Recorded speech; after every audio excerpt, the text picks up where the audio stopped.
Hi everyone, Tony from Hack the Movies here, and today we're going to talk about Hellboy. It's been 20 years of Hellboy. That's insane. Yes, let's talk about it today on Talking About Tapes. Right, this is 2004. Yes, Talking About Tapes.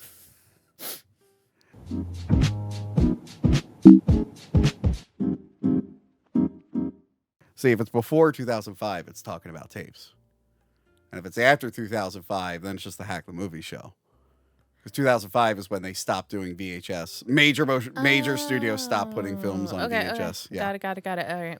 Yes, and also because the Talking About Tapes name kind of stuck, and I was like, well, wait, I want to talk about movies after 2005, So you have two different segments now? No, it's just the episodes just have a different title, but it's the same show. Got it. Okay. It's stupid. I realize I don't think I've ever really explained it on the podcast, but it's really stupid. And I should just call them all Hack the Movies, but I'm afraid it's too late now and people will get confused if I start retitling stuff. I would, honestly, if I was a fan, I'd be kind of confused. Like, what's the difference? And you would have to explain it every single episode. You know what? No one's asked in a while, but I feel like early on that was asked a lot. So I think at this point they don't care. No, I don't think they care. Hi, Monica. Hi, Tony. How are you? I'm all right. How are you? Oh, I'm doing great. Had a nice relaxing day. Just ready. Sounds it. I definitely didn't shoot the Waterworld episode on the same day as this. But yes, I'm ready to talk about Hellboy, the movie. All right. And I have you here. You do. Because of all the people, I was like, Monica is the best because we reviewed 9 other films about people coming from hell on I have Patreon. a thing for hell, apparently. Yeah, apparently. And also Monster Men. And you reviewed Jason X, who one movie previous went to hell. Yeah. And Jason X was him back from hell. I have a type, apparently. Hellboy's coming for you next. It's like, wait a minute. This girl, there's something up with this girl. Yes, Hellboy. Based off a comic, Mike Mignola's Hellboy. Not exactly this one, but you know. Now, Hellboy comics.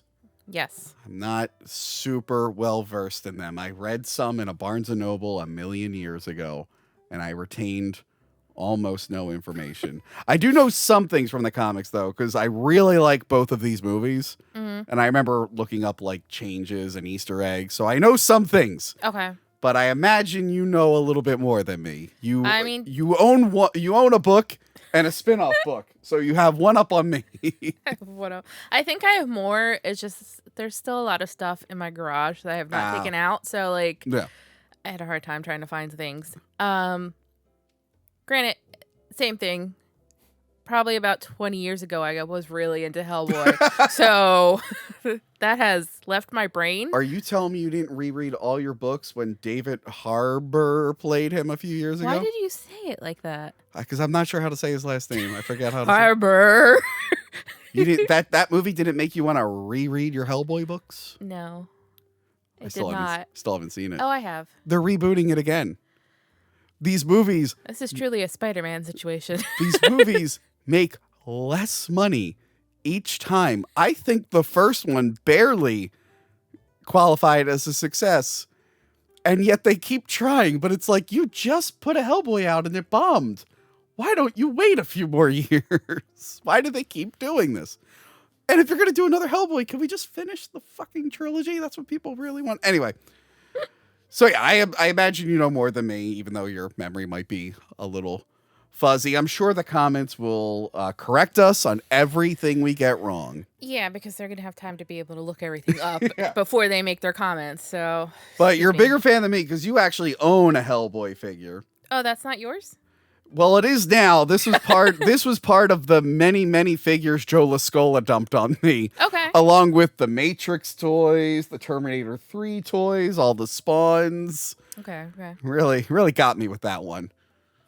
He was like, "Hey, you don't sound happy about this." No, I love it. Okay. It was just a matter of finding space for all of it. Okay. He was like, "Hey, you want some Spawn toys?" I was like, "Sure." And then he came over with 3 boxes, and in there was this Hellboy. So yeah, the movie came out in 2004. Now, I was excited for the movie because Guillermo del Toro. I Yes. liked Mimic, and he had just, before this, he did Blade 2, which I thought was awesome, which I have a review of on this channel. So I was more in it for him. However, Mike Mignola, even though I'm not a big Hellboy guy, he has done like artwork for comics that I really like. Yeah. There's a DC comic storyline, Cosmic Odyssey. He did all the artwork on that. He did a lot of covers for like different books that I've read. I think he did, there was that series Dylan Dog. They made a movie about it. It wasn't very good. But when they finally printed that in America, like the one time they did it, he did the cover for it. So yeah, he's a really, really great artist. But I'm a bigger Del Toro fan. Love Del Toro. Yes. But I think Del Toro's like style and artistry really worked well with Mike Mignola's like Hellboy version. Yes. I know we're not going to talk about the brand new one because you haven't seen it, but this works much better for the Hellboy vision. Well, yeah. What's his face? Del Toro really liked the comics. Apparently, he like read them while he was working on Mimic. I think. Okay. Remember Mimic? It's been a long time, but those fucking bugs. That movie's awesome. I gotta review that movie at some point. Let us know if you want us to review Mimic. So apparently he just really got into them, and then this was offered to him. He turned down Blade 3 for this. I mean, I'm okay with that. I don't know if you are. It would have been nice to at that point in time. I would have, if like, I prefer this movie now, but like back then I would be like, no, fuck Hellboy, finish Blade. What we got was really bad. Hey guys, Future Tony here. I'm interrupting the episode. You just heard me talking about Blade, and I want to remind everyone or inform you for the first time if you haven't heard, I started a bonus show on Patreon called Blade Boys. I teamed up with Royce and Pessy for my Blade reviews, and we are going through all the episodes of the Blade TV series starring Sticky Fingers. Please become a patron or YouTube channel member and check out our first episode. It's awesome. And then this probably wasn't too smart. I think it said he turned down Harry Potter 3. Probably would have been smarter for him to do Harry Potter 3. That worked out for Alfonso Cuarón. Yeah, but I don't think Del Toro, like, that would have just completely changed the whole tone of the Harry Potter movies. I mean, that movie apparently does anyway. I know that's like when they start making it dark or whatever. Well, the books get darker. I don't care about Harry Potter. But I'm just saying. I was trying to make a point here that I feel like it really would have drastically changed if there was a Del Toro Harry Potter movie and then you went back to like other directors and you're like, what happened in the third year? Like, what the fuck? I don't know. If I was him, money-wise, I'd be like, I probably get a lot more out of Harry Potter 3. Or he could have fucked it up and it would have ruined his career. So maybe it was smarter to do Hellboy. But then he turned down one. I'm really upset about this. Okay. He turned down Alien versus Predator.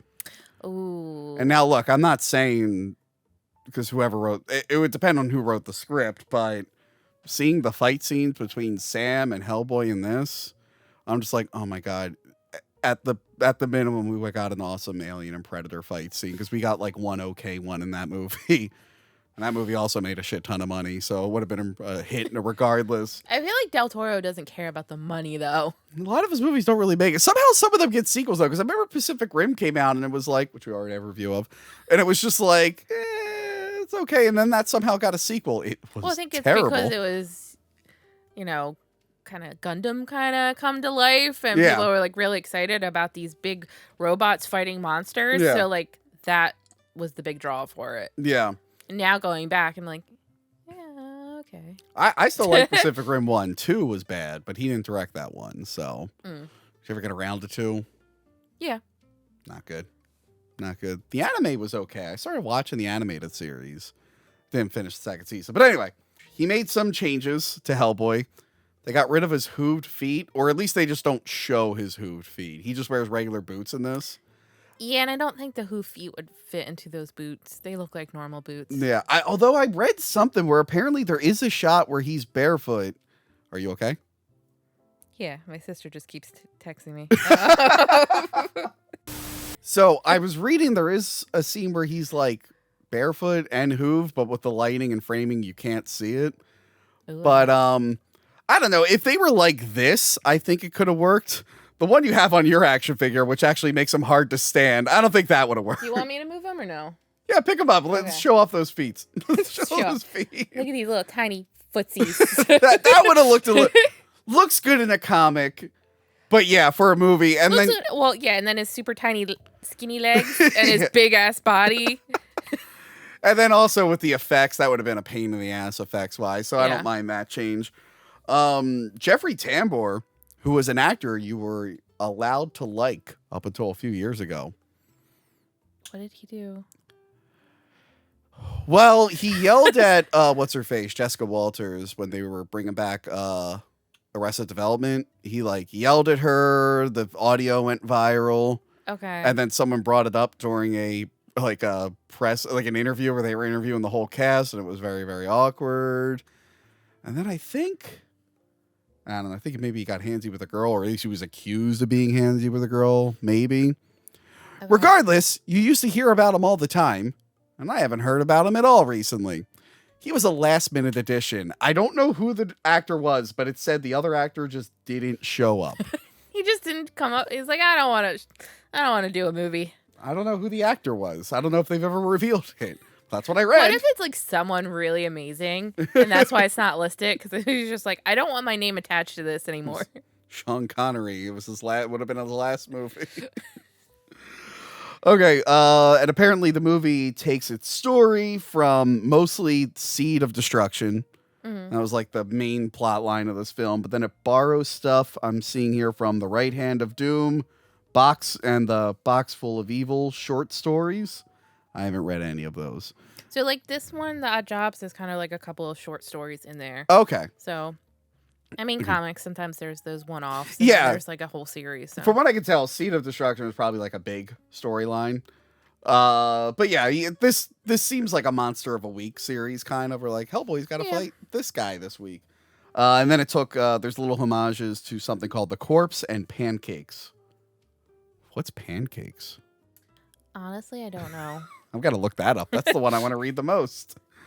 So I first saw this in theaters with Handsome Cop Mike. It was just Cop Mike to differentiate himself from Prison Mike. But then the fan, he said he wanted to go by Handsome Mike, and the fans started calling him Handsome Cop Mike. Okay. He took me to the movie in 2004 to see it. When did you first see this? I'm pretty sure I saw it in theaters, 2004. And what did you think? Were you like, this is the greatest movie ever? I know I loved it. I don't know if I thought it was the greatest movie ever. No, you called me. You said, Tony, I've seen the greatest movie ever made. I don't remember that. I was like, wow, Monica. I didn't realize you were so into Hellboy. You're like, I'm getting my Hellboy tattoo tomorrow. And I'm like, I don't think you're old enough for that, but okay. It's a hidden spot. You're like, only call me Hellboy from now on. My whole back is just Hellboy. You went to the place and you were like, Ron Perlman and Hellboy, but there was something in the guy's ears like, she just say Ron Perlman? All right, it's just Ron Perlman. It's just him with a cigar in his mouth. Love it. But no, I didn't know what to expect going in. I thought the trailers were cool, but they weren't like selling me too much. And then I walked out of it. I'm like, I think I love that. That was awesome. Yeah. And that was back. This was really before the big superhero boom too, right? Oh, this is like when it was taking off. Like Spider-Man 2 came out the same year. Okay. So we're like in it right now. But now it was weird. I guess I should clarify more of like the big pre-MCU. Pre-MCU, definitely. But this is when you got like the X-Men are going strong, Spider-Man's going strong. And then both of them got ruined after this year because then they did X-Men 3, which I think we'll talk about at some point. Or maybe we'll get there. Or maybe we already have. I don't know when this comes out. Sometime in April, maybe. So yeah, this is when the other studios, even though I do think this is Sony. This is when other studios, same as Spider-Man, are like, what else do we have? What other superheroes do we have? And they were just grabbing anything. They're like, yeah. Daredevil, throw it out there. Why not? But yeah, this might have been a little too obscure for some people. But I get it, but yeah. But I think it did well enough. It did well enough to get them to do a sequel at least. Yes. But yeah, let's go through this film. Okay. like I said, Columbia, Sony Pictures, good year for them. Mm-hmm. The opening text tells us about the 7 gods of chaos, which this is all H.P. Lovecraft inspired stuff, like Cthulhu. Yeah, the Hellboy really takes a lot from H.P. Lovecraft. Yeah. What was his cat's name again? H.P. Lovecraft's cat? Yeah. I don't know. Oh, you don't know that fact. Why? Never mind. This is real uncomfortable. I have to bring up H.P. Lovecraft's cat's name every time he gets mentioned on the show. Is it something racist? Like, it's very okay. I was gonna say I know he's racist, so I feel like it's got to be a real racist name. It's like not even subtly racist. And I feel like I should know this because I went and visited like H.P. Lovecraft's. Like, I went to Providence, Rhode Island. Okay. And we went there, and like I saw, like I went to the library that he worked at. And all that, and I remember the librarian was like, "Why are you like here?" And I was like, "Oh, we're kind of doing like a H.P. Lovecraft tour." And she's like, And I was like, "I know he's racist. Like, I'm not trying to celebrate that, but." And then you said, "And that's why I love him so much," because I agree. Which again, I know, Monica, I know you're my cousin, but I disagree with your thoughts. I shouldn't have brought this story up. That's not why. It's just because he's very prolific in the horror world and like what he contributed. Monica, I still watch Mel Gibson movies. It's fine. It's totally fine. I'm okay with it. Because I agree. But anyway, we gotta get back to Hellboy. We gotta get to the cat and then the rest of the movie that we've only gotten to the title screen. Google his cat's name later on. Anyway, yeah. So it tells us about the 7. Are you doing it right now? Yeah, keep talking. The 7 Lords of Chaos who will take over the world, and they're like Cthulhu-looking dudes. We get a voiceover narration from John Hurt from Alien. He plays Broom, Professor Broom. Did you find it or no? Oh, hold on. Oh, I thought you were going all to the name. I was like, oh, no, I found it. Okay. Yes, it's a pretty rough name. Ooh, that poor cat. Imagine bringing that cat to the vet. And over there is H.P. Lovecraft's cat's vet. I don't think they brought cats to vets back then. Probably not. Oh, my cat's sick. I'm going to throw it away. Anyway. Okay, so yeah, Broom. Broom, yes, Broom. He is working with the Americans, and they're storming some island. I think it's in Scotland. It is in Scotland. Yes. It's a little island off the coast of Scotland. Yes. And they're going to stop the Nazis in 1944. Yes. And the soldiers, don't believe him. They're like... Yeah, the soldiers are not all about, like, what the hell is paranormal? Well, the one guy says para-abnormal.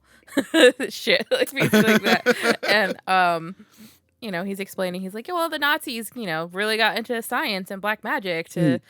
further the war and try to win. By the way, I can't stand young Broom because I guess he saw he must have worked with John Hurt and realized what he was doing. Okay, and it just feels like a really bad John Hurt impression, but we haven't met John Hurt's character yet, so it's like, why is this guy so forced? And his line delivery just really upsets me. It didn't bother me, but I like the character. It's just this actor. It's like, I don't know. Something about his voice gets under my skin. Well, he doesn't last long. Not that he dies, obviously. We see old Broom, but the young Broom we don't see much of. Yeah. So yeah, they sneak in and they're looking at the Nazis, and we see Karl something Kronen. Obersturmbannführer Karl Ruprecht Kronen, aka freak in a gas mask.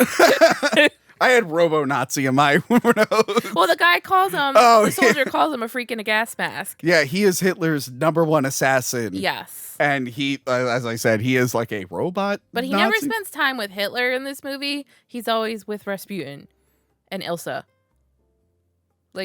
Yeah. Yeah, none of these guys, these guys seem like Hydra in the Captain America movie. Where we're like, look, we use the Nazis' resources, but we got our own thing going on. There is an angry Nazi going what are you doing, Rasputin? We gotta do this thing. Hitler doesn't like failure. That wasn't a very good accent. Sorry. Hitler doesn't like failure. How did that work out for him? So yes, they are led by Rasputin, who is this evil, tyrannical leader Who is supposed to be the famous Rasputin. Yeah, famous Rasputin who, like, they poisoned, they drowned him, they shot him, he did not die. How much do you think how much of that story you think is true, and how much do you think it's just like the assassins like fucked up? Oh, I think probably the assassins fucked up. They're like, yeah, I shot him. Like where? Like the shoulder. Okay. Well, I drowned him. Okay. I poisoned his cake. He's gluten intolerant, right? And they're like, wait, Wasn't what? the story basically is that, like, he probably built up a poison intolerance because he knew people were going to poison him. So it's like. And then he worked for Hitler, apparently. Yeah. And then he's there with the woman who loves him, Elsa. And I was going to say, I know this is very weird. I was like, if this was not a scene with the Nazis hell-bent on destroying the world, it was very romantic, Elsa and Rasputin. Like, they were just in the rain looking at each other like they were, I mean, they say they're each other's love of their lives, basically. Monica, you're reading too many H.P. Lovecraft. No, I agree. It's a cute scene. However, I don't know what that has to do with Lovecraft. I don't know. I'm just because you're. I don't know. Problematic. I don't know. I'm just fucking with you at this point now. But here's my problem with them. Yes. They're basically the villains from Superman 2. There's the leader with the beard. There's the short-haired woman who will follow the leader no matter what, and then there's the silent one. Even back in like the theater watching this, I'm like, this is Zod and Ursa and Nan from Superman 2. Well, that's why the villains in this one. I mean, I like the villains in this one. The one in the second one's way better. But yeah, these guys were a little too Superman 2-ish for me. But yeah, they're ready to fire up that machine, open up that portal, and say hi to those 7 gods. I love when the portal opens. Mm-hmm. And like, I love like things get sucked into it. I love the whole idea of like the lamp going through and then it hits the crystals. I thought that was a really cool reveal because we never truly get to see those things like in full.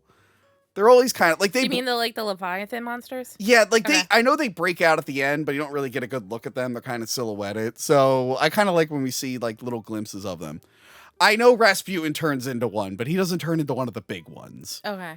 So yeah, I like just a little glimpse of them. Well, also the other thing I thought was interesting was Rasputin, he puts that machine on his hand and it kind of like it's like the right-handed Doom almost in a way. Yeah, I wonder how this worked, because we find out like the other method they use later on. I guess, is there multiple ways to communicate with those things? The Leviathans? Yeah. I assume so. Yeah, because I mean, I only bring it up because at the end of the second one, we find out that he's still destined to do that again and unleash them. He's Rasputin. He gets a lot of chances. No, I mean Hellboy. Hellboy is destined to do that eventually, and I'm just like, how many ways is there to make a portal to talk to those guys? They kept leaving a lot of breadcrumbs for people. Like, come on, somebody do this. All 7 of them left the thing. They're like, all right, well, that guy's playing films. So yeah, he opens up this portal. The Americans attack. They throw some poor son of a bitch into the portal, and he does the Willhelm Scream as he melts. Which that is weird. The Willhelm Scream, I'm used to seeing it where people are falling off of things. Mm-hmm. So to just see some guy sit still and go, ah, like it just cracks me up. And then Rasputin like starts getting sucked in as like little globs of him. Yeah, he turns into goo. Like it looks so weird. It's bad CGI now. But back then, obviously, it was just like, ooh. It's just the idea of that his flesh is turning into liquid and gooping off. But while that's happening, freaking Carl is just slicing dudes up to make his way to Broom. Huh? Slicing and dicing. He's slicing and dicing. But yeah, the portal blows up and he gets impaled. Yes. With like a big spear. Ideally should have killed him, but it's Carl. I mean, I don't think I thought you meant they should have killed him. Like, I think they thought they did. No, that was the whole point, is trying to get rid of these guys, but, you know. Although later on, if I was Broom, I'd be like, wait. Cut his head off right now. Cut his head and arms off right now. I've seen this guy before. I know he's coming back. Rasputin left that girl a book. Yes, he left Elsa. Yes. You already forgot her name. Elsa, yes. He left her a book, and he's like, this will bring you back to me. Mm. And, you know. Somehow. It's a very convenient book to have. Yeah. But the portal was open for too long. Something could have come through. Nobody Hellboy saw it, but something could have come through. Yeah, it's weird. They don't ever I thought they were gonna when I rewatch it, I'm like, is there a scene of Hellboy jumping out of the portal at some point? Yeah, I think somebody would have noticed that, but I guess maybe everybody's fighting. Look, a man was turning into goo. There was a robot with knives. I'm sure there was a lot going on. True. Okay. So they look around and they find a cute little baby monkey. So just back up. They did close the portal. Yes, the portal is closed. Broom is the one that is Broom's the one that throws the grenade? If not him, then that American soldier did. Okay. I thought it was Broom. But, it might have been Broom. I think the American throws the one initially that throws the guy into the portal. Yeah. But yeah, I think Broom. And then I think when Rasputin goes in, that's when it closes out the portal. Yes. But yes. Okay. So they go to the grave. And they did also this part is with the grave that they find little baby Hellboy in. There's a statue of a cat. Aw. Is that why he likes cats so much? I'm wondering if that's why he loves cats. Aww. If he ran to the cat first. You know what? I was I thought for this episode, maybe I put Space Cat on set. I was wondering why we didn't do that. She likes me. Space Cat's got a stomach issue today. Never mind. This is not the day to put Space Cat on the set. I had in the middle of watching hour 4 of Waterworld, I had to deal with the situation. Okay. Anyway, back to Hellboy. No, back to Hellboy. No, I'm sorry. Could you please talk about monsters from hell? They're much more pleasant than Space Cat. Yeah, they find him, and he's adorable. Look at the size of that whammer. Yeah, he's pretty cute. Yeah. This is pre-Baby Groot, Baby Yoda, Baby Nut. People forget the Planters Peanut. They did a Baby Peanut a few years back for the Super Bowl. Yeah. What other babies have we gotten? There's a bit of a weird baby trend recently. I mean, there's Baby Marvel, but that's a comic, isn't it? Yeah, that was weird.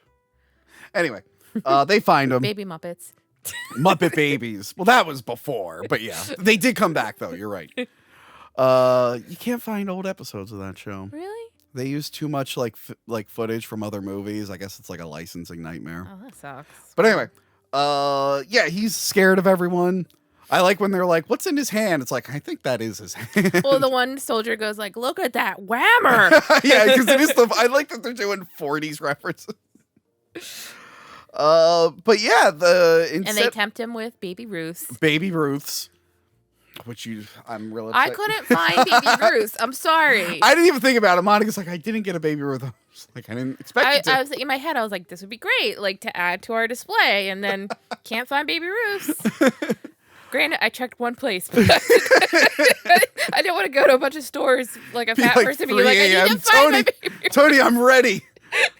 I'm in Virginia. I found one. I'm oh, okay. I'm coming back now. All right. So yeah, for some reason they don't kill the thing. He's too adorable. The soldiers are well, it's too adorable. Yeah. I don't know, a bunch of white guys in the 40s. They're probably religious. They're probably well, that's clearly the devil, and we need to kill it. So yeah, they give him a name, and even Broom, in his recollection, was probably not the best name I could have given him. Should have called him Jim or something. They're his name is Hellboy. And then we get the And cool... I want to say, I do love that photograph that they take. all the soldiers and Broom, and then Hellboy's yeah. Yeah, I don't know where I am. I'm part of this U.S. Army. Baby Hellboy, cute. When the sequel, when they do Kid Hellboy, creepy. Didn't like that. Where his teeth were too big for his head. Oh, yeah. I forgot about that. Didn't like it at all. Didn't like it at all. Okay. Cool opening title sequence. Tells us pretty much everything we need to know. Yeah, and I love the tabloids and stuff. Yeah. Those are a lot of fun. And then we check back in with our bad guys. Mm-hmm. Elsa and Carl. Yeah, they're walking through the snowy mountains. Yes. With a tour guide. With a tour guide. They needed a tour guide there, and they find some weird thing with a carving on the floor, and the tour guide's, give me gold. And Carl's still rocking Nazi gold. That a lot of people, actual Nazis try not to get caught with that stuff, but Carl don't give a damn. And Elsa's still young. I guess she's been using the magic book to stay young. Yeah, I had a question about that, and I was it didn't, and not until the end of the movie was wait, why is she still alive and young? Like, 60 years has passed, but they never really... I think they just assume, like, magic. Well, yeah, I assume the book did lead her to him, but I assume there were other magic things in there. Rasputin's like, you better stay young, bitch. Well, also, Rasputin was, like, he stayed young, too. Well, yeah, but he was being resurrected, so, like... Yeah, I mean, he couldn't fix male pattern baldness. I mean, I would have tried to fix that. Liked it. That was his thing. I'll be young forever, but I can't fix this hairline. Meanwhile, she's stuck with the short blonde hair all those years. Maybe she had a phase in the 80s. Maybe it's circled back. She's or like, maybe she's really frozen in her appearance, so she can't like change it. That's what it is. But yeah, so they kill the travel, their tour guide, and I was kind of amazed how fast his blood goes through the whole. Like, yeah, when I rewatched it, I'm just grooves. like, because it's been a minute since I've watched this. Although I remember most of the movie. But yeah, for a minute I was like, oh, she's going to do like some kind of spell. Like, no, he just spilled that blood and Rasputin just comes out right away. And I'm like, oh, how does that work? Did you just have to think of voodoo? Was that built specifically for him? Maybe. He looks creepy when he's all in the red. Yeah. It looks digital, but in a way that's kind of cool. Yeah, like, it didn't come across as like super CGI. No, but I mean like, because you naturally wouldn't have that much blood. It wouldn't be like caked on you like tomato paste. And his eyes stick out from it, which is pretty cool. Yeah, cool effect. So now we know the bad guy is back. And Broom is older now. And this part confused me. The doctors are looking at his x-ray and they're like, have you told him yet? I was like, you probably... And the guy's like, no. And I'm like, you should probably tell your patient that he's got like a bunch of cancer in his lungs or whatever it was. He's only got so long to live. We should probably tell him. And I like that Manning, Jeffrey Tambor, his job is just to like get people to not know about the BPRD. And I love that because you would think, well, I mean, now we're talking, like we have people talking about aliens now. So I guess we've kind of come to this point in our timeline. But like he's going on late night talk shows and he's like, Hellboy isn't real. What are you guys talking about? I'm like, we don't usually have like a head of the FBI doing late night talk shows to talk about stuff like monster sightings. Well, we also, as far as we know, we don't have regular demon, fairy, monster attacks that need to be covered up in the real world. So maybe this is something that would, unless maybe we do. I don't know.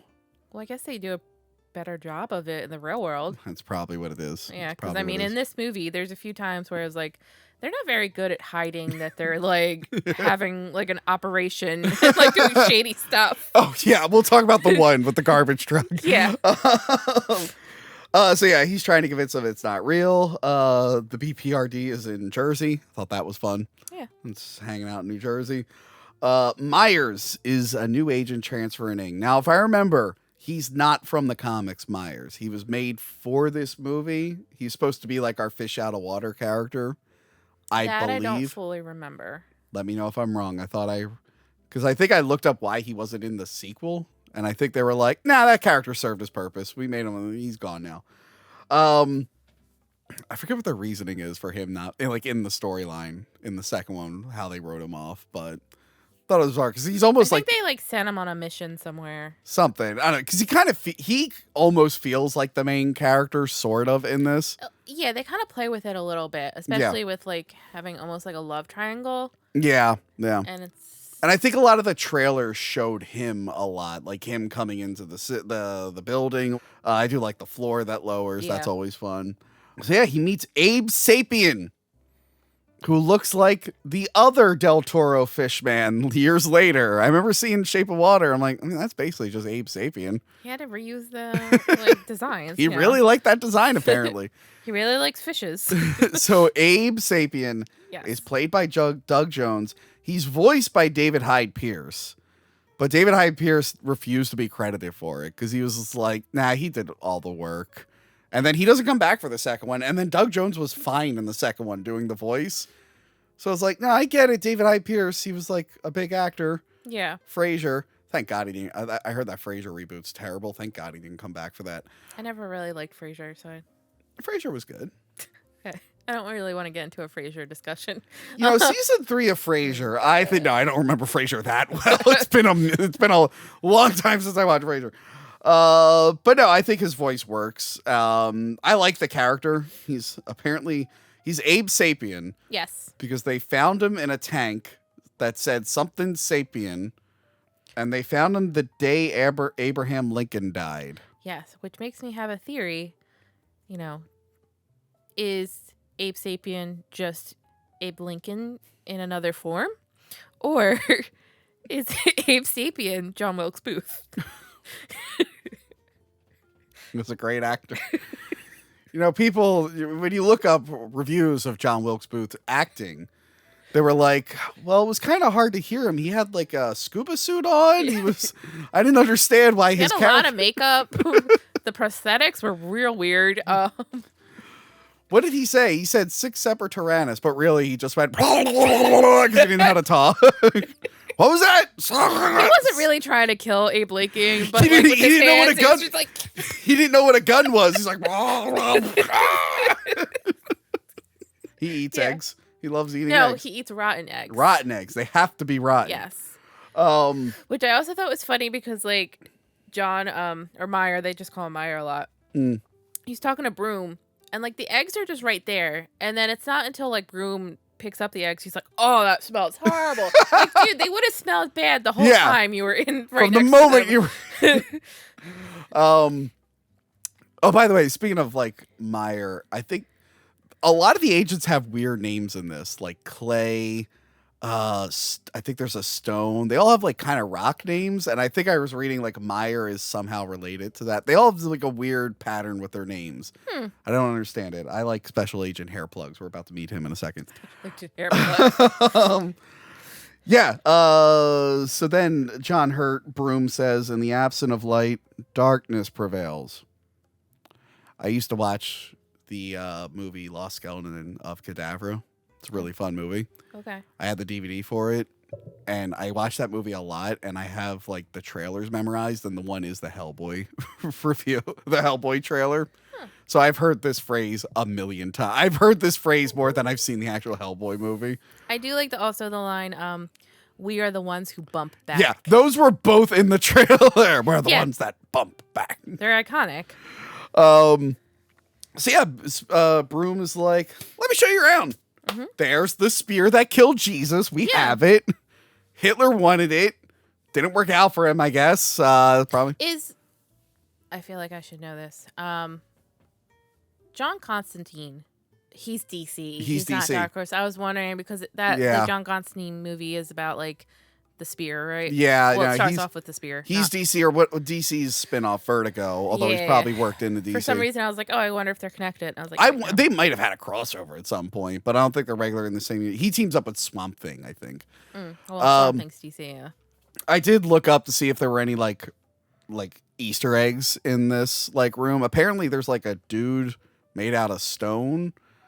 Like another stone dude? No, like an actual like reference? there's like an actual statue of a dude who is a character from the Hellboy. They never do a close up on him. I think he's like in the background, but there's a character that like will go into like hibernation and he looks like a statue apparently. Well, he's apparently in this movie, and I think he might be in the second one too, just in the background as a statue. Let us know if you saw that guy. I'll let you know what his name is. What is his name? I'm pretty sure it's not Stone Dude. Wrote it down. No, I think he's a statue guy. I don't know. Statue man. Okay. And then we find out that the tour is pretty short. Yeah. And that kind of sucks because first of all, Broom's office is beautiful. I love his office. I want to be in it. I want to hang out there. But yeah, he does this really short tour, takes him down the hallway, and then he's like, and then here's your job. Yeah. And then he walks away and he leaves him with Hair Plugs. Yeah. Because Hellboy is grounded. Yes, he's grounded because he keeps breaking out to see his friend, his not girlfriend. And then Manning has to like go on late night shows to talk about like this doesn't exist, people.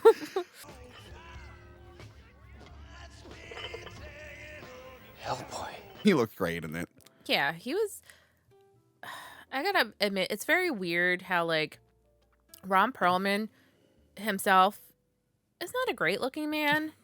He's got a lot of like bravado about him, but like not a great looking man. I say it's funny you say that as if it's a surprise. Like, no, he's made a career over looking like a weird dude. Yeah, he's made a career, but he's also made a whole career of like being the guy in like costume, like Hellboy, and then he played Beast at one point in a live Beauty and the Beast. And you're just like, yeah, I like these characters. Yeah. But then you see Ron Perlman and you're like, wait, no. He's not as likable in Alien Resurrection. I'll give you that. Kind of creepy in Alien Resurrection. Put him in a bunch of makeup, and he's good. he was pretty unlikable as the racist vampire in Blade 2. Bet you forgot about that part.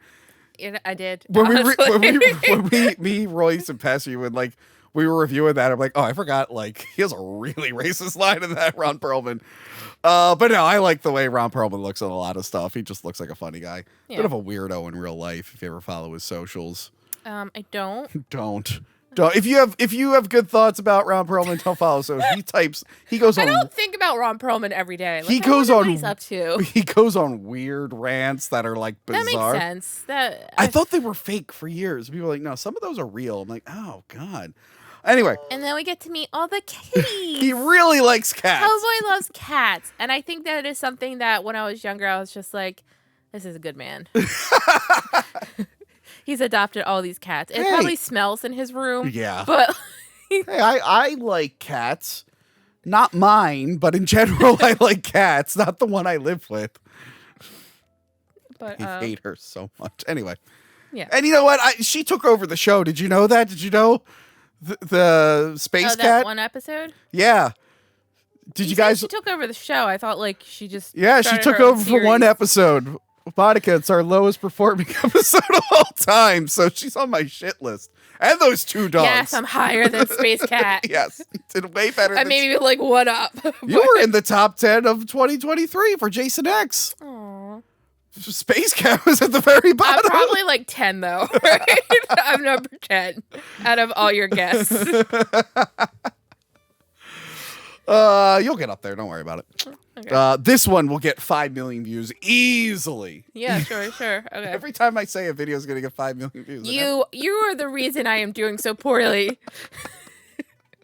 Anyway, so we get to meet him. I like that I don't know if this is the same idea in the comic, but I like that he files down his horns. It is. Okay, I like that. He does that. To fit in a little bit more. I thought that was really to fit in. I was like, no, he's still got there's only so much big old honkers on top of it. There's only so much you can do to help with that.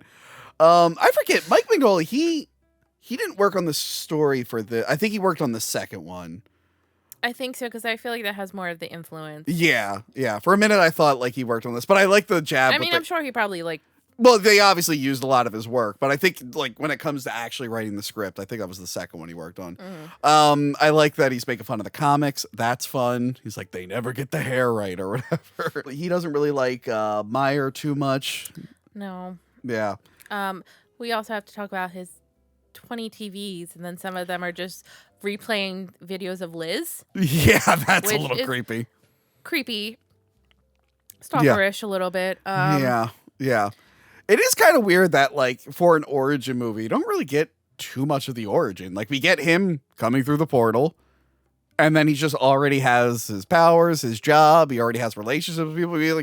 Usually in an origin story, you get to see a lot of that. I thought it was I don't think we needed it. No. We're able to piece everything together. I got a good idea of what he does for a living. Yeah.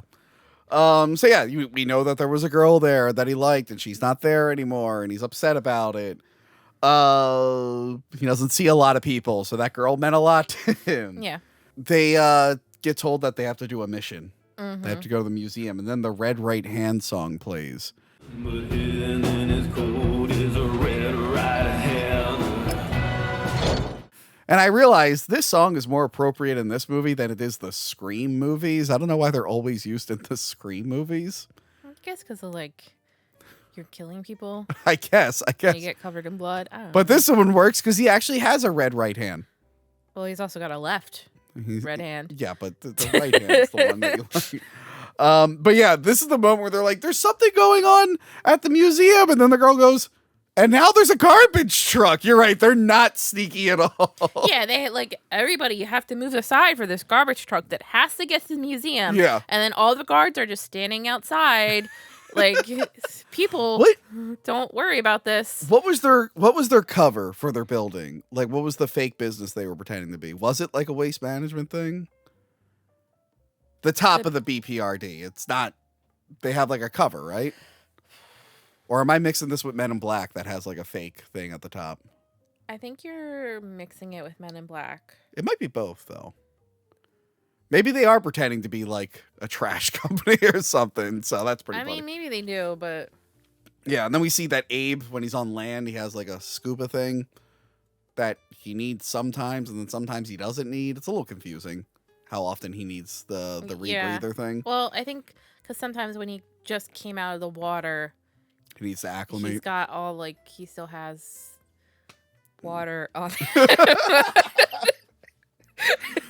By the way, I saw this funny meme where it's just like aquarium experts are like, please put your fish in a bag of water in its new tank to acclimate for 30 minutes. And it's like fish scientists, and it's just 100 fish falling out of an airplane being let back into the room.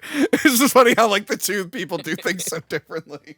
Like, we done with the fish? Yeah, throw him back in the fucking river. Abe tries to tell Hellboy to get over Liz. He's like, dude, man, get the fuck over it, man. I know you're not really seeing a lot of new girls where we work. We don't get to date a lot in our line of work. But Hellboy gets his weapons ready. He's got the big ass gun, which is cool. Abe is worried about the evil on the other side of the door, but Hellboy's like, I just want to punch it. That's his job. He's not really a monster expert. No, he just... Although, like, he does make his own bullets that have, like... holy water, yeah. Holy water, garlic cloves, silver. He's kind of, like, covering all the bases with that bullet, which, I mean, is smart. It's the everything bullet. Because then it's just like, well, I don't know what I'm going to encounter today, so one of the things in here will work. And then we see Samael, the monster that's eating everyone. The desolate one. Yeah. The Lord of Shadows. The Seed of Destruction. He also had like 20 other names. I don't remember what they were. He reminds me of Gozer. That actually reminds me of Gozer. Or not Gozer. Zool. And Vince Clortho, the dogs that had like a bunch of names. Yeah, Samael looks awesome. The practical effect looks awesome. The CGI blends really well with it. And when I was looking at this like alien looking thing with dreadlocks, I'm like, God damn it, he would have made a great Alien versus Predator.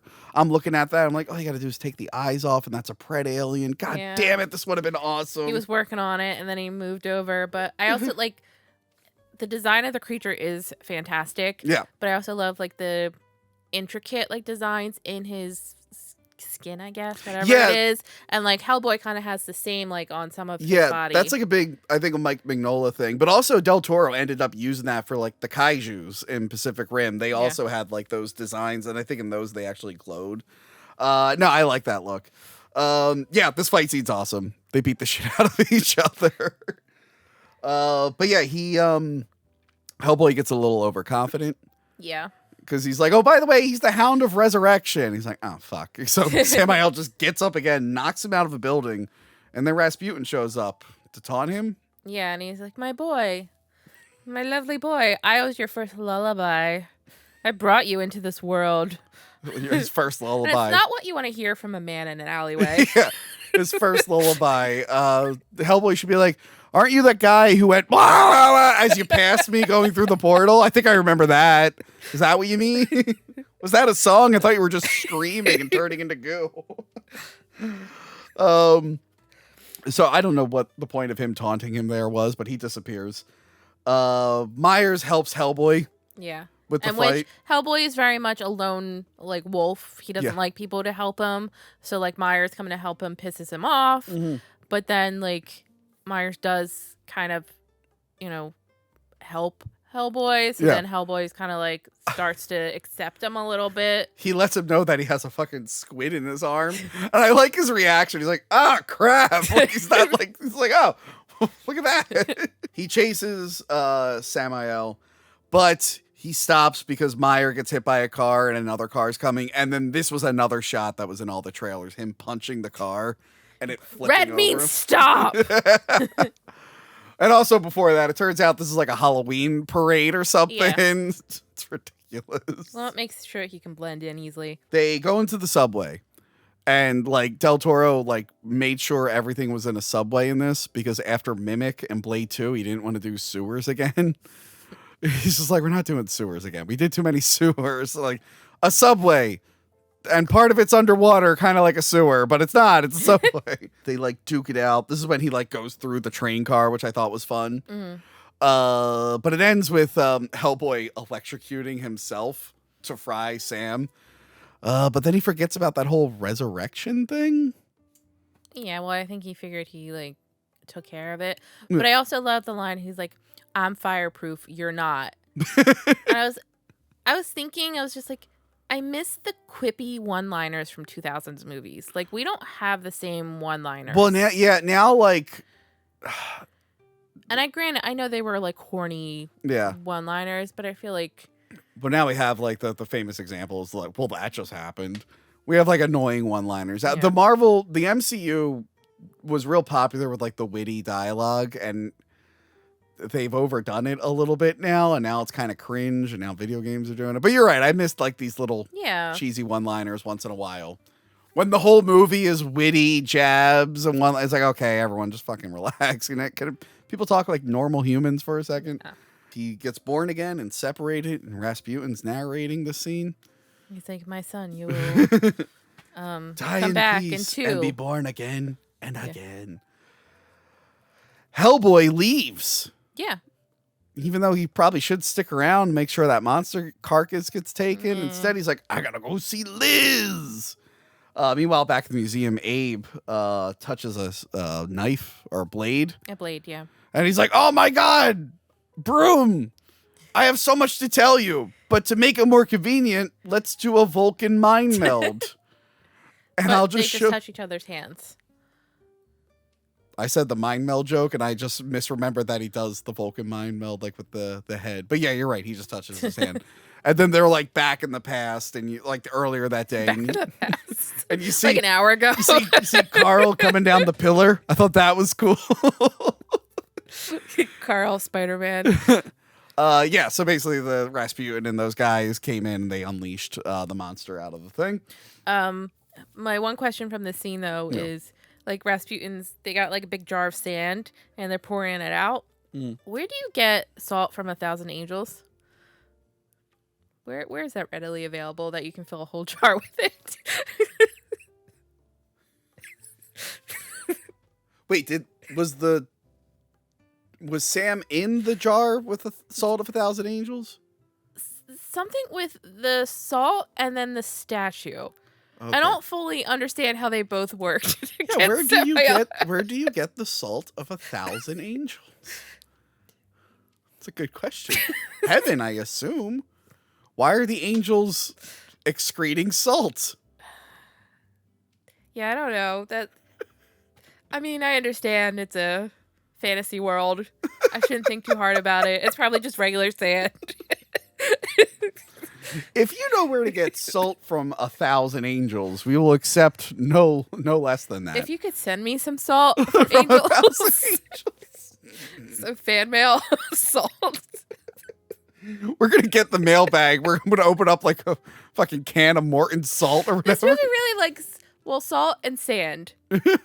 Because Carl is full of sand. Yeah. Okay. Yeah, sorry.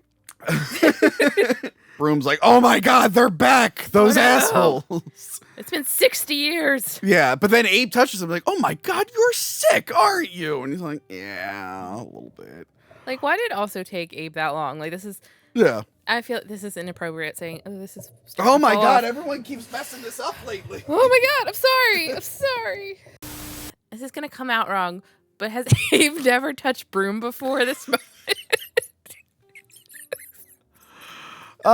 Maybe the sickness is new. Maybe he hasn't touched him in a while. I mean, cancer can spread pretty fast, but like... Anyway, let's get to the psych hospital.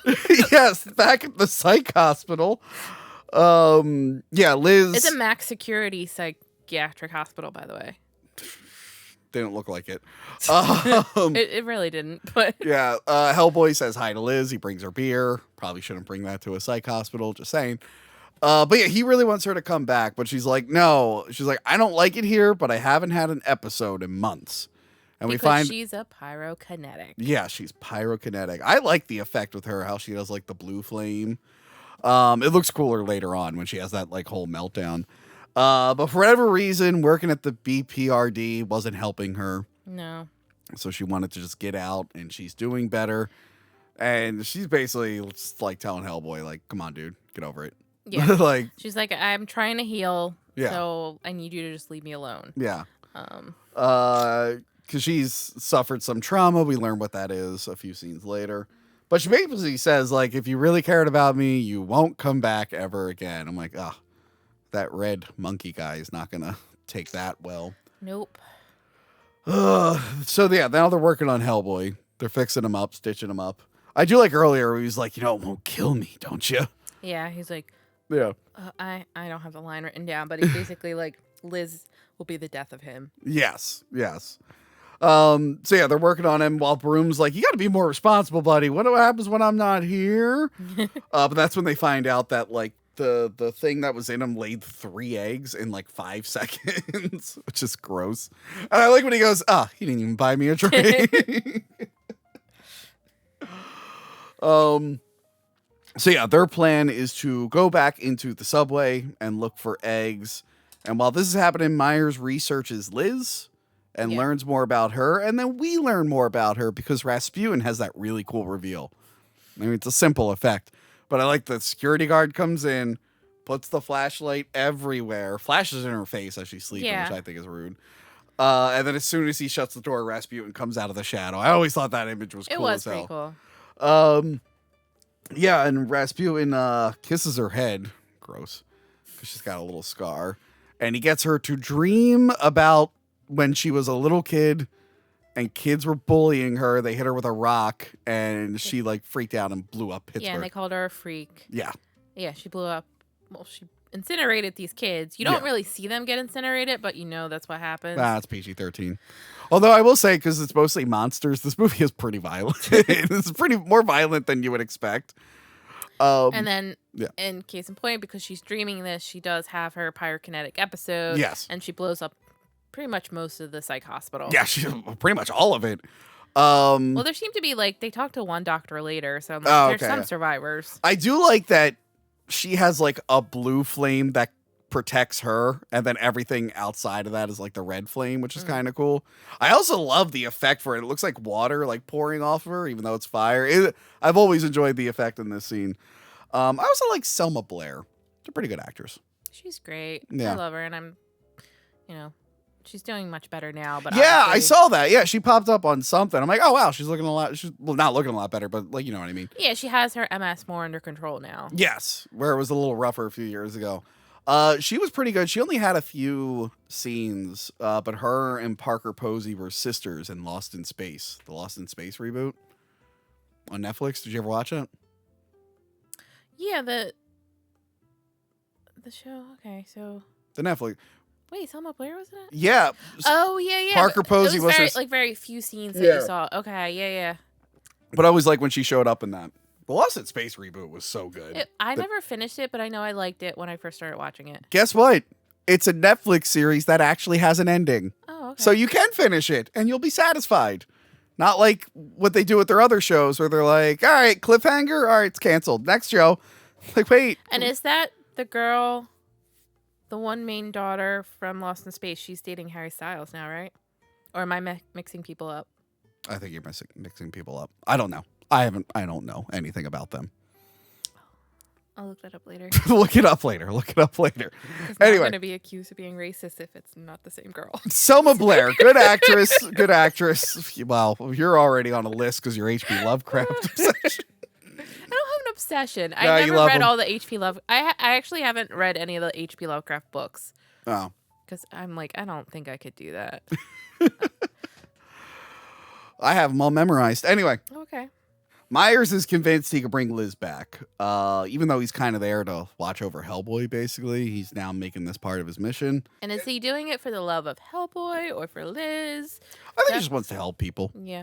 My other question here is when, Myers is telling Hellboy about this.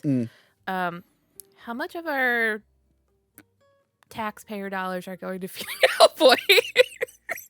Because he eats a lot. Monica, don't get me started on a rant on what our tax dollars are being used for. It upsets me a great deal. Okay, I'm sorry. Anyway, go on. Too much. Blah, blah, blah. Too much. If the question is how many of our tax dollars, if the answer is more than a penny, my answer is that's too much. Anyway, sorry, we can't fund the arts this year. We have to feed Hellboy giant nachos and chili. Oh, okay. In the scene, wasn't it all the bacon and the pancakes and stuff?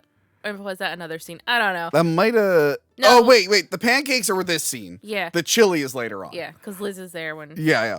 Okay. But yeah, Broom's like, I need you because you're pure of heart to help Hellboy when I'm gone. Yeah. I'm like, that's not really a job. And he does, like, he's like, think of it as being a knight on a mission. Okay. And Abe was backing him up. They're like, yeah, Meyer, you're the dude. It's like, well, why not Clay? Like, he mentions, like, he's actually friends with people here. Why are you picking me to do this? That's kind of a weird time to Only introduce British men can fill the role. Well, Meyer isn't even, maybe in real life, but I don't think his character is British. Real life he is British. Yeah. I think so, because in the one show he was British. Well, in this, he does seem like he's struggling with an accent. There's a few actors in this that feel like they're struggling with an accent. He's one of them. I have it here. Nazi robot eyes freak me out. His eyes are pretty freaky. I feel like we jumped pretty far that one because like they go down to the subway. Well, no. I think we see him working on his like stuff first. Okay. And then he has his creepy Nazi eyes. Yeah, because he doesn't. They say later like he removed his eyelids, which why? That's a good question. And he also removed his lips, which once again, why? He was addicted to surgeries. Yeah, he's working on his stuff. Then the BPRD come in to investigate the old subway, and I think he hears them like coming in. Because they don't get a permit, Hellboy just punches a wall down. I know, they're like, wait, we gotta come back and get a permit. And Hellboy punches that wall, and I'm like, I feel like structurally that's not a good idea. Yeah, Hellboy, what if that was like load bearing? What are you doing? We could have all just died. And I'm also very confused about like the geography of this fight scene. Because they're in tunnels. Yeah. And then they fall down a hole that just keeps going and going and going. Yeah, it's a little confusing. And then it's the like subway system, I guess New York maybe, or Jersey maybe. But I don't think Jersey has underground subway. Well, then maybe it is New York. Some place close to New York, Jersey. New Jersey are close, obviously, yeah. but like, and then they land in the subway, and I'm like, I don't think the they're subway down. system is that far down. Yeah, it's a little confusing. It's a little because the fight they keep falling. The fight eventually leads to whatchamacallit, the subway. Yeah, it's it's all over the place, this thing. But Abe goes down into the water to look for the eggs. Hellboy is off on his own little mission. Abe gets attacked. And now there's more Sams, and they're attacking the poor BPR. Any BPRD guy who doesn't have a name, they're probably dying. Just a heads up, they're probably dying. Also, Abe's not a good fighter. No. He just swims away from danger and hides. They don't give him any weapons. I mean, he's underwater, too. Like, really? Well, I guess a sword. Yeah. Or a knife. I don't know if he would go in the water with a sword. I don't know how underwater fighting scenes work, okay? A harpoon. Okay, Tony. Sorry. You're like, give him a flamethrower? No, Monica, that wouldn't really work well. I know that one wouldn't work. No, Tony, the fire would melt the water. No, that's not. Maybe she gets an icicle sword. I don't know. Yeah. Now listen. Yeah. There's a mistake in this scene coming up. Did you notice it? No. It breaks the Hellboy lore, and it ruins the movie. For exactly 2 shots, Hellboy's hand switches. I didn't notice that. I didn't notice either until years ago when I listened to the director's commentary and they pointed out, and now I can't not notice it. I guess they just liked the way he entered the room going one way better, but they had to reverse the shot. The problem in a normal movie, not a big issue unless there's some like text or something around. But in your movie where a big plot point is that the guy has a big right hand. It's a little noticeable when you switch it, and now his hand is normal. But literally, I think I remember on the commentary them like making fun of it. They're like, yeah, now he has the left hand of doom for a second. But yeah, he walks in, he finds all the Robo-Nazi stuff, like the helmets, and then there's another Sam! I love the subway fight. Because you're right, somehow they make it to the subway. I don't know how they got it. The effects are just awesome. I love that they're duking it out. I love that Sam knocks that like overhead building onto like the him. office space. Yeah. And I love the shot of Hellboy getting up with all the glass in his back. I'm like, this is so fucking cool. And the glass stays throughout like the fight until like he gets knocked on his back, and then you're like, ooh, yeah, that's gotta hurt. And then more kittens. Somebody help my kittens! Why she has a box of kittens that could just jump out easily from the box? Look, I'm fine with him grabbing the kittens, but it's the part where he kicks Sam off the thing and the subway's coming. And his arm is attached to the thing, and he's got the box. The girl's like, be careful, my cats. I'm like, Hellboy, put the cats down. Like, there's no reason to still be holding them. You can just be like, okay. He loves cats. And then you can have your other hand, your big hand, to like, I don't know, punch the thing. But it is cute, because the one scene, the kitten's like...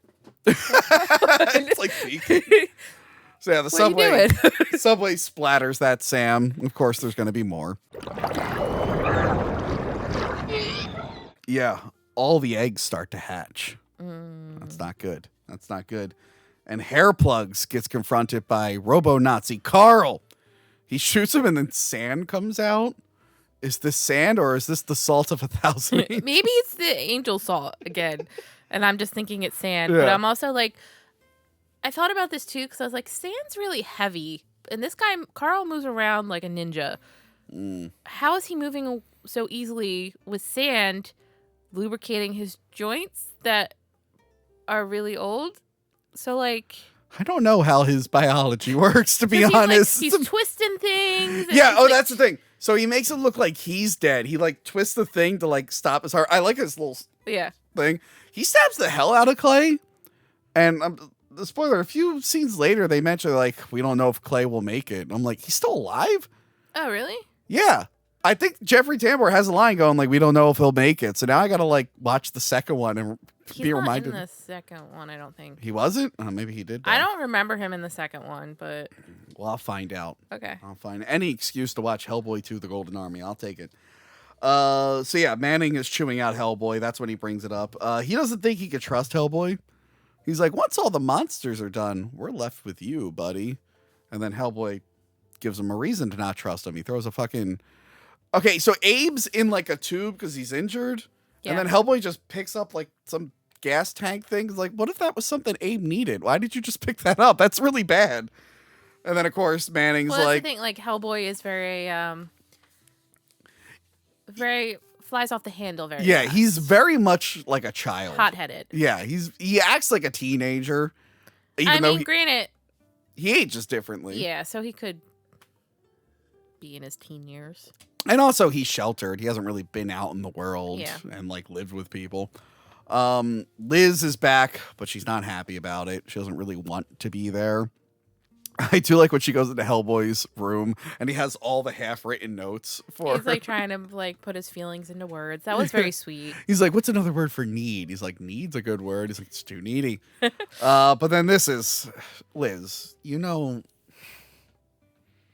Ooh, what are you going to say? Women, am I right? Like, you know Hellboy has a crush on you, and he's in love with you. Mm-hmm. Maybe don't mention that you're going to go out with another guy. Like, I mean, she says it's just coffee. Yeah, but when you're talking to a red devil ape that doesn't know how humans work and who's into you, you should know he's going to jump to conclusions. I don't know. I would have come up with a different excuse. But yeah, she's like, I'm going to go out, and Hellboy looks like he wants to murder Myers. He doesn't eat any of his chili. He has all that chili, and he's like, I'm not hungry anymore. Such a waste of food. Huh? Such a waste of food. I know. On our tax dollars. Yeah. I agree. I hope somebody got to eat it. Probably the cats. Probably. Which, oof. Yeah, that's going to cause a mess that the janitor there is going to have to clean up. He's probably going to get overtime. That's more of our tax money. Okay. So yeah, she goes out with Myers.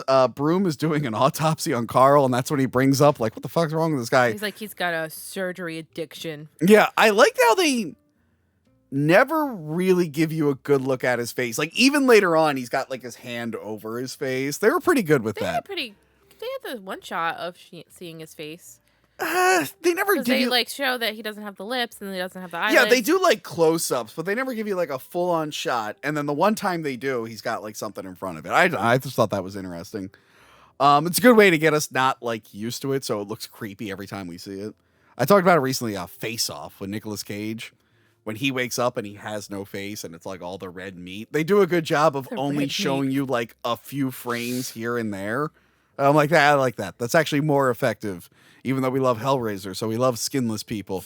But in a movie that's not about hell, it's more effective to do it that way. I really do like skinless freaks. Myers and Liz, they spend their date talking about Hellboy. This is a great date for Myers. Actually, no, he's the one who's bringing it up. So this is a very weird situation because, like, in this scene, like he's like trying to be like a hype man for Hellboy, and he's like, yeah, he's really trying, and I think like you coming back is good for him. And he's like, we like people for their qualities, but love them for their defects. Yeah, which is a very sweet line. That's very cute. But then later on, when like they're hanging out, like Myers does try to do like the arm trick, and I'm like, buddy, what are you doing? You spent this whole time, like hyping up Hellboy. But then she said that she wasn't into him or Hellboy, and he's like, well, I'm here. Might as well. Shout out to the one hype man on Twitter. I've been trying to flirt with Kayla Braxton from the WWE. Okay. And I've just been giving her compliments. And like one guy on Twitter was like, yeah, Kayla, Tony's great. He let me borrow his Ferrari when my car was in the shop. True hype man there. And I was just like, thank you. Thank you so much. Please be a hype man. And at Kayla Braxton, tell her to date me. Things aren't going well. Please add her to tell her to date me. At the best, maybe I can sell my WrestleMania tickets and get in for free. I'm going to WrestleMania. Oh, yeah, you told me that. Yeah, with Frankie. Oh, so then Hellboy teams up with the little boy. Yeah, he's fine. By the way, this shot of him jumping across the building, like the CGI shot, I remember that was used a lot in the trailer. Like, it's a badass scene, and then you go see the movie, and it's him just, like, falling. He's like, oh! But yeah, there's just a pigeon boy. Pigeon boy. Yeah, pigeon boy. Does he care for the pigeons, or are they just, like, on the roof, and he's hanging out on the roof, I think he cares for the pigeons. Okay. He loves the pigeons. He's one with them.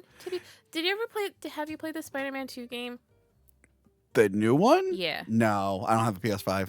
Okay, so it's in the first game too. The pigeon guy, yeah. Yeah, the pigeon guy. He comes back again in the second game, so spoilers for anybody. Dan will tell you, I cried playing this mission with the pigeons. Because it's so sad.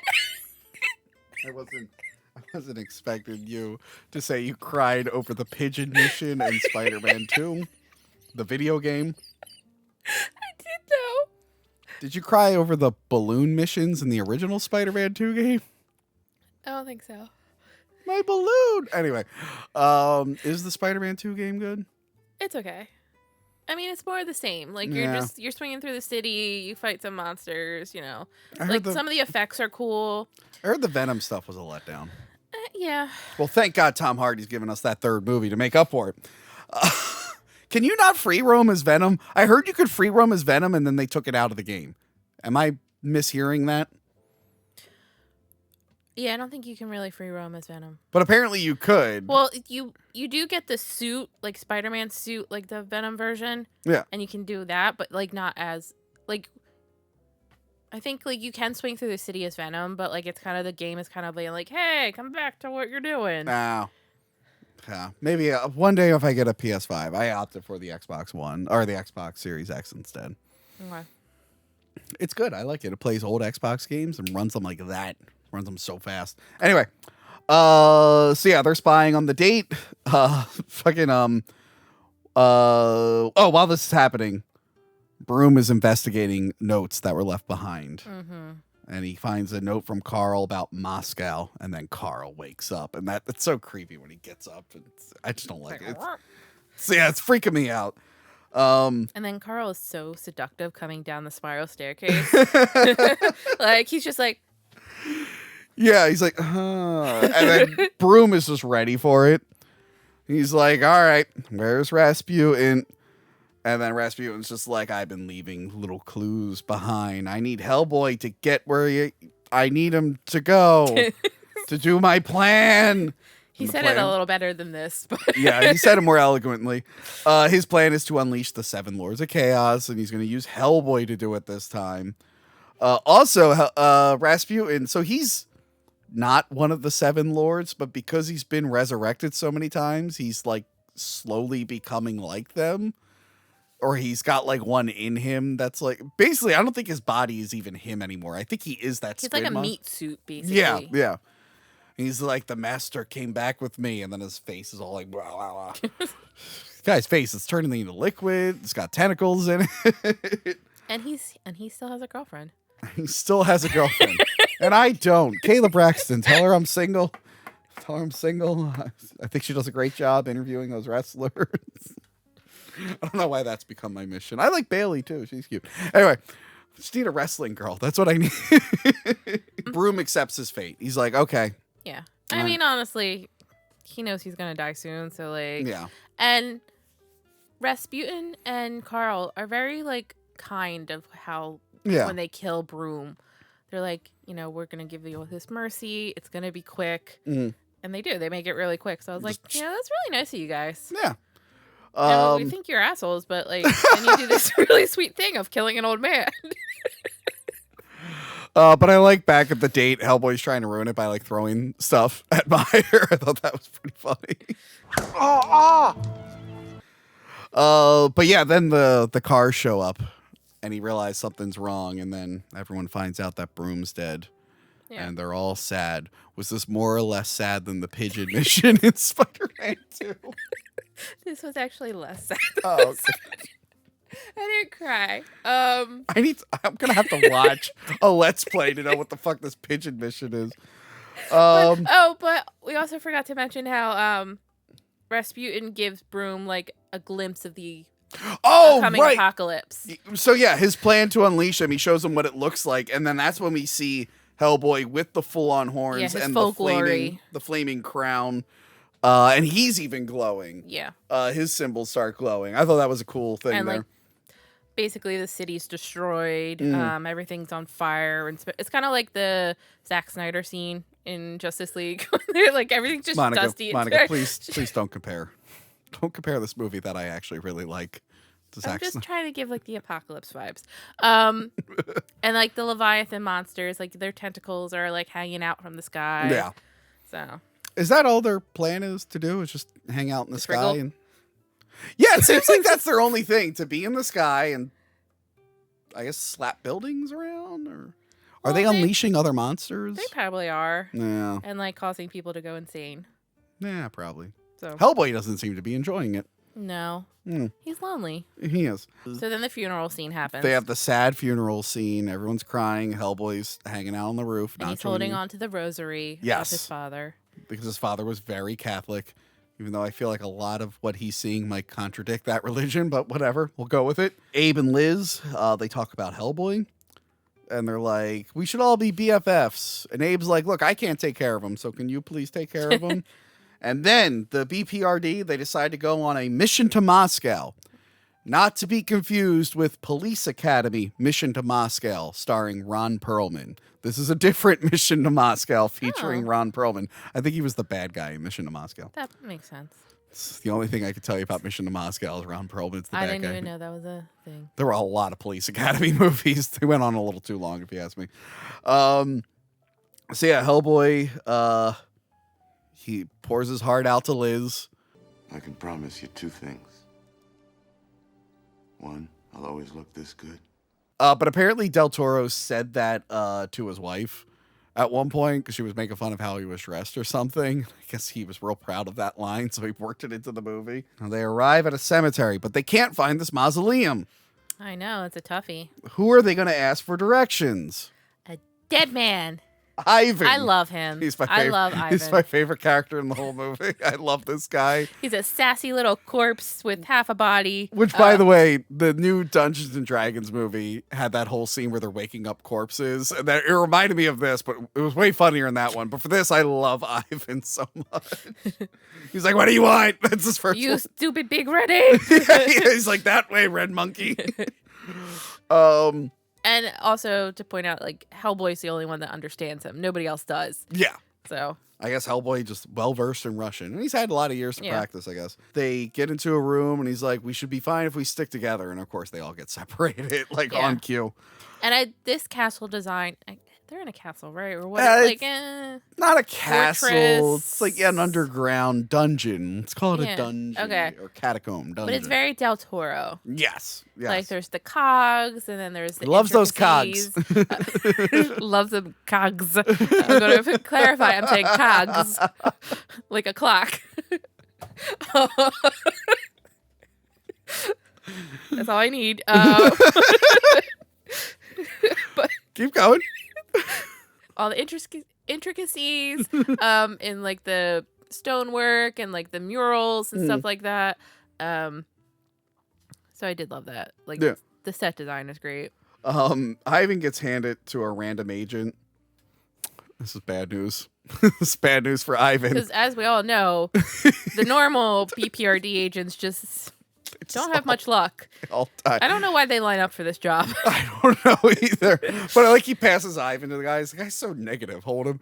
Yeah. But then Manning and Hellboy are screaming. Meanwhile, a giant pendulum comes down and kills the agent. But like Ivan just going, "I wish I were dead," or like, "I should have stayed dead," or something. Yeah, it's like "I wish I was still in my grave," or something, and he's falling, just falling. I remember thinking it was so goddamn funny in the theater. I remember just laughing really hard at that line. Hellboy throws Manning into a room. Yeah. Makes a loud sound. Hellboy jumps in the room. The door makes a loud sound. They're yelling at each other. And then we find out that 10 feet away is Carl just chilling.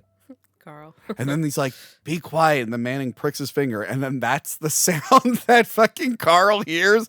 Oh, like, you didn't hear the pendulum swinging and people screaming. Maybe he's used to that. Like, well, I don't know. I was going to say he's used to living there, but he's like, he was in a subway before. So yeah. Maybe his hearing only works within 8 feet and they were 10 feet away. I don't know. Yeah. So stupid. They duke it out. They punch each other real good. No, it's a fun fight scene. Hellboy falls into the trap. I like Carl's laugh. It's very upsetting. Oh, yeah, that was creepy. It's like a dying animatronic from Halloween. Yeah. So yeah, he drops him in the pit, but Hellboy gets out, or like he's holding on. I like Manning's heroic moment of throwing the gears at the dude. So they throw him in, they impale him. But I guess Hellboy's smart enough to know that that doesn't work. So then he picks up a giant cog. Big cog. That big cog in his hand. That big cog? Oh, God. And he fucking... I know you're going to get like a meme of this later. Like somebody's going to make fan art with you or me with big cog. Monica, he slams that big cog down on Carl. God, that cog was too big for Carl. He couldn't handle it. Listen, Carl has not had action in a very long time. Monica, what are you talking about? I'm talking about a scene in a comic book movie. Nobody really fights, Carl. He pretty much takes care of them right away, okay? So anyway, and then Manning and Hellboy have a nice little moment where they're bonding. When really Manning should be like, "Oh my God, I'm responsible for that agent's death." I feel he's like, "Oh no, enough people die." And he's like, "Don't use a lighter for a cigar. You got to use a wooden match." That's their bonding moment. Yeah. No. Okay, and then this scene is where Myers is like, "By the way, are you into me? Do you like me?" By the way, there's another agent there. I would be really awkward to ask this question around that guy. Guys, we're on a mission, right? Yeah, she even says, like, "You're gonna ask me that now?" Can't wait to tell the guys in the office about this. If I make it back. I'm gonna put a complaint into HR. HR's a mummy, so I have to. It's really hard to get the answers from him.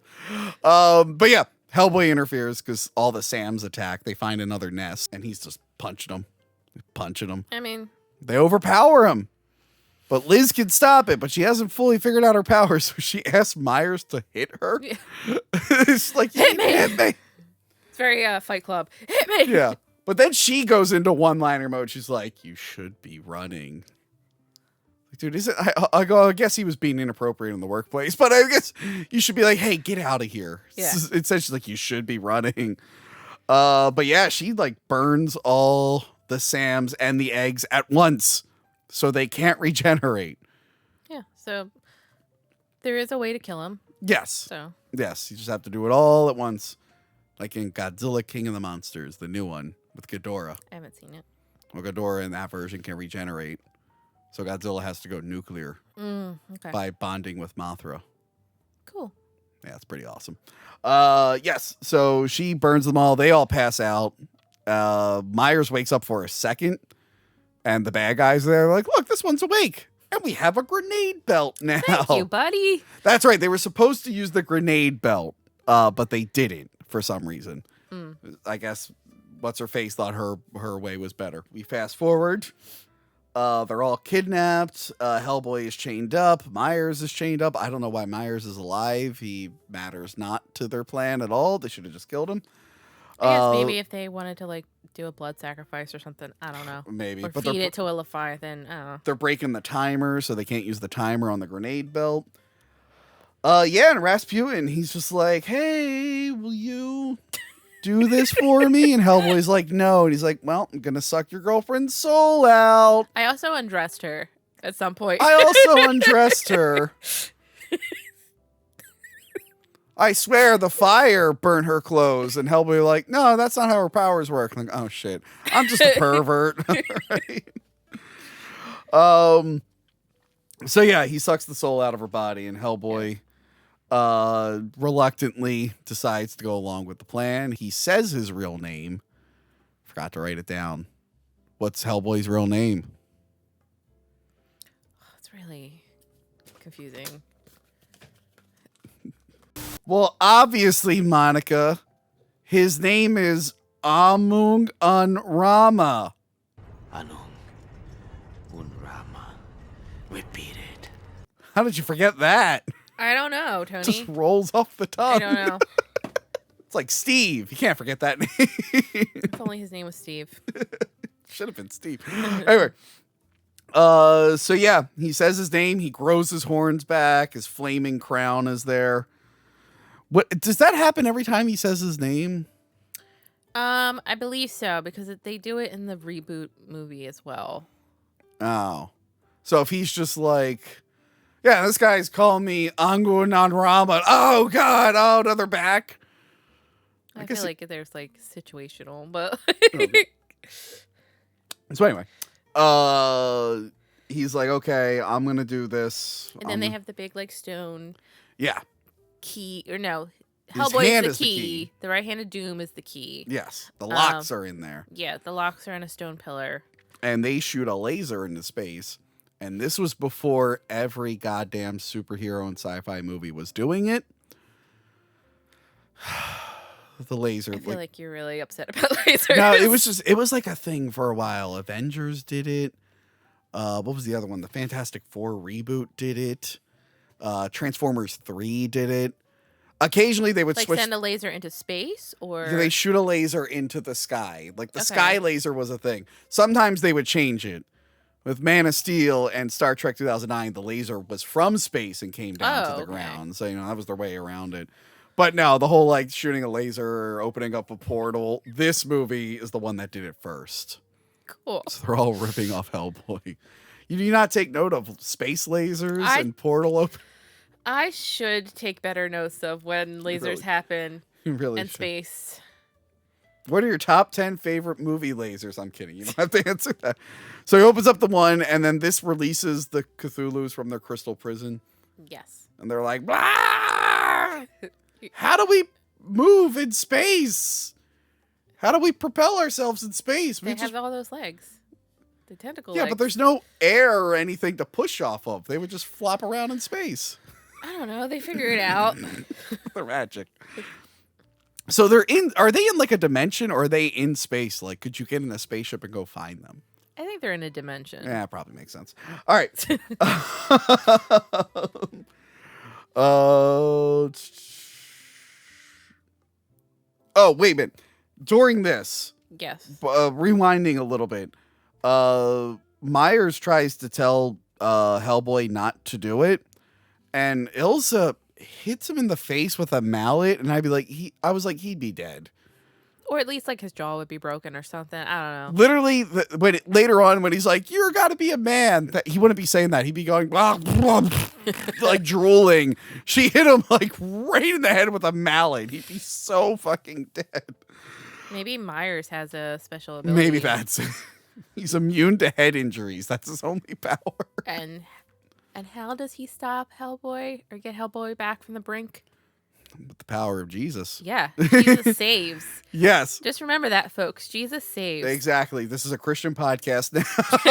And this goes back to actually the beginning of the movie when they really focus in on the Jesus, statue in the graveyard. It was really setting it all up to be like, Jesus is gonna save everyone. I remember H.P. Lovecraft. Who would win in the fight? Jesus Christ or Cthulhu?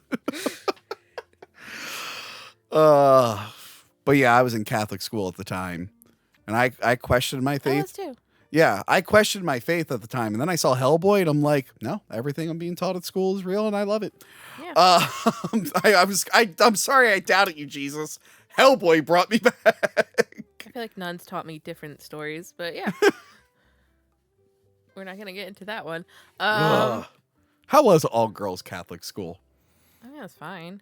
I could only do 2 years of all boys Catholic school. I had to get out of there. I had to get out of there fast. Yeah, he reminds I have it in here. He reminds Hellboy that he is a Christian, which is a weird sentence to write.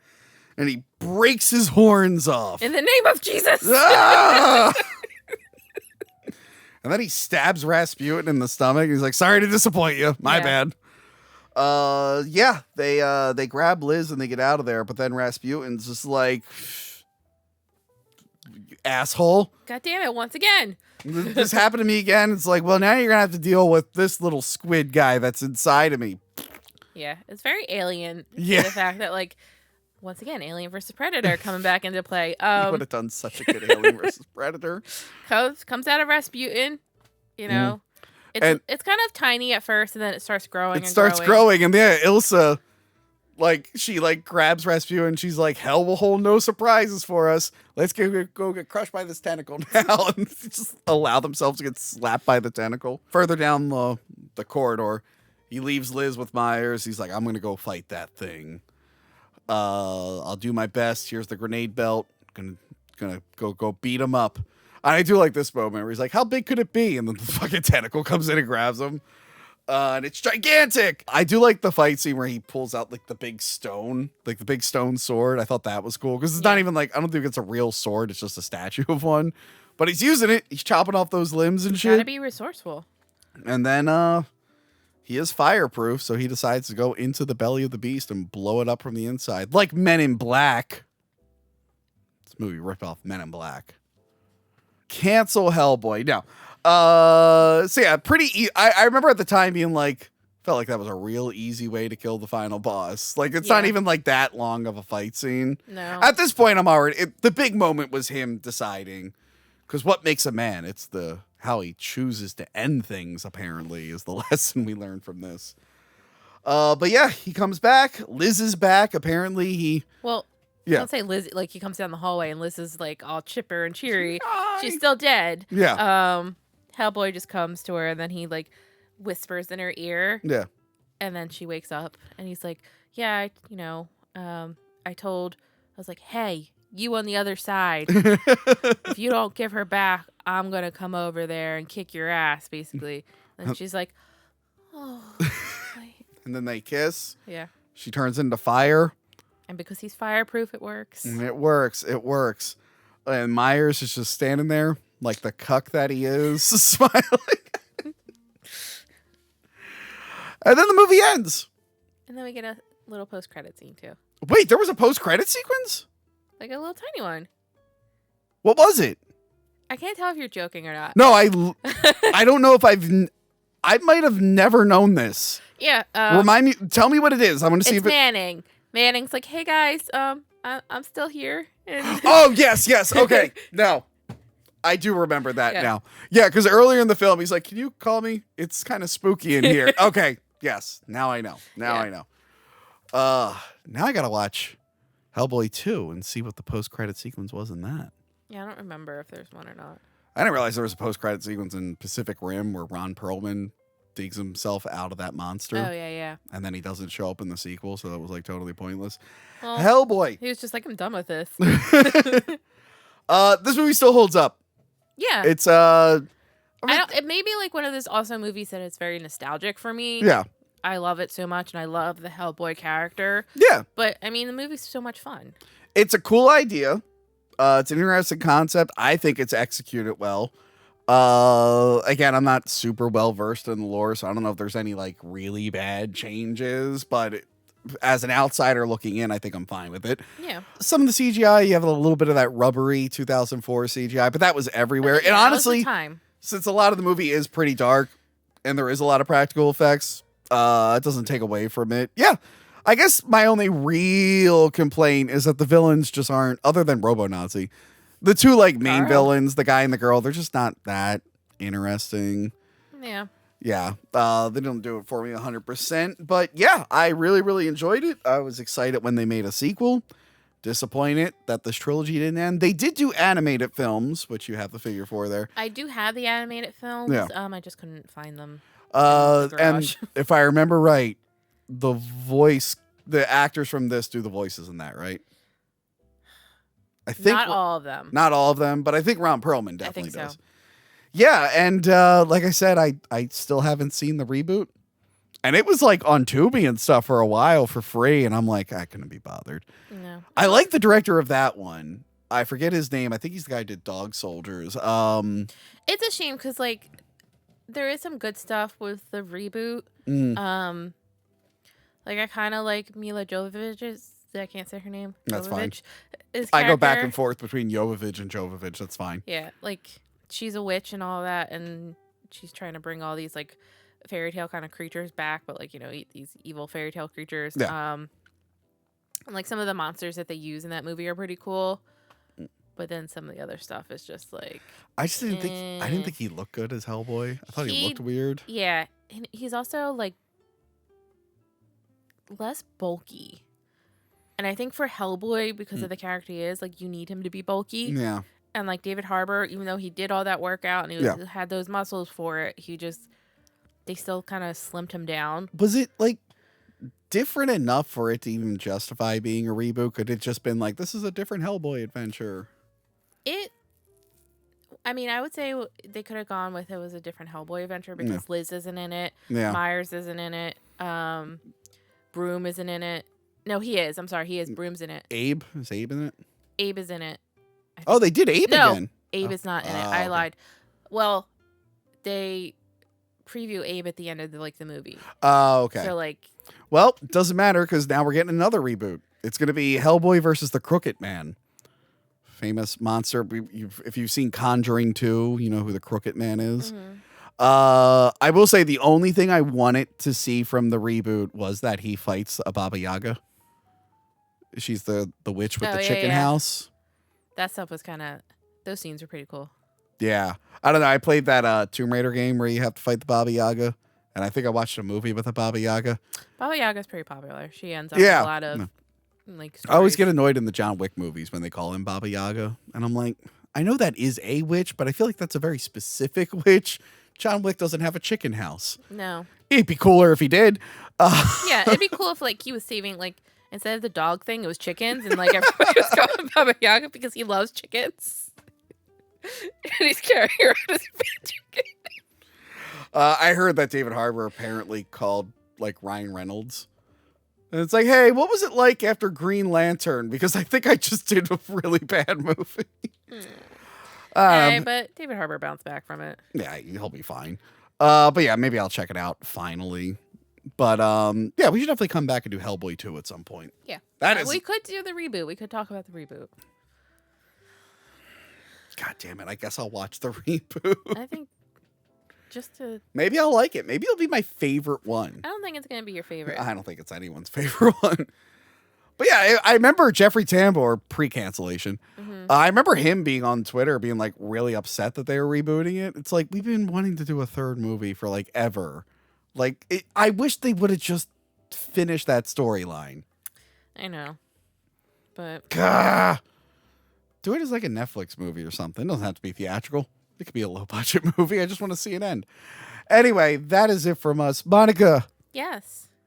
Where can we find you? I know you love this part. Instagram, which I did take it off of private, so now I have a bunch of your fans following me. Yeah, could you say that a little happier?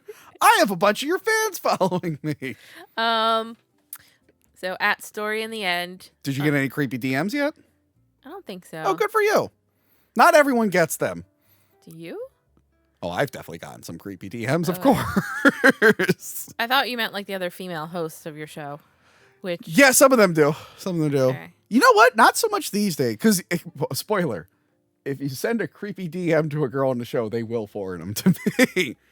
Early on, there were a lot of requests for like feet pics from certain girls, but I think that's died down. Okay. Yeah. Keep an eye out for that, I guess. I mean, sometimes I will like look at my Instagram and be like, oh, you have message requests. And I was like, oh. And then I just don't pay attention to it. So I'm on that. I have a TikTok, but I don't post TikToks. I just look at other TikToks. Yeah. I think you sent me stuff too. Yeah, I do. Yeah.